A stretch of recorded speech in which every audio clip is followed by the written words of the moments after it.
পৃথিবীর কোনো খাবার দাবারের সাথে ইফতারের তুলনা হয় না। অন্যান্য খাবারের মধ্যে নিয়ে আসা হচ্ছে, আমি সালাদ বানাচ্ছি আবার একটু করে খেয়ে ফেলতেছি, আমি একটা কিছু রান্না করতেছি একটু ট্রাই করতেছি, কিন্তু ইফতারের অ্যারেঞ্জমেন্টটা আলাদা।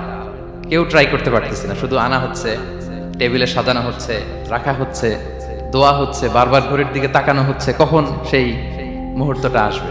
আসা মাত্রই বিসমিল্লাহ বলে আমরা মুখে দেই। তো এটার আনন্দটাই আলাদা। এবং রোজা শেষে প্রথম যে খাবারটা আমাদের মুখে লাগে, এটার যে স্বাদ পৃথিবীর অন্য কোনো খাবারের ওই স্বাদ হয় না। অন্য সময় তো আমরা খেজুর খাই, কিন্তু ইফতারির সময় প্রথম যে খেজুরটা আমরা খাই, এটার একটা অন্যরকম তৃপ্তি না? তার মানে জান্নাতের একটা আবহ এখানে। জান্নাতেও এরকম একই রকম খাবার দেওয়া হবে, কিন্তু তৃপ্তি স্বাদ আলাদা। উতুবিহি মুতাশাবিহা।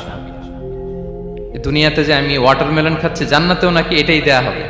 তো মানুষ প্রশ্ন করবে যে আল্লাহ, এটা তো আমরা খেয়েছি, এটা কেন? আল্লাহ বলে এটা খেয়ে দেখো, এটা ওই রকম না, এটা তৃপ্তি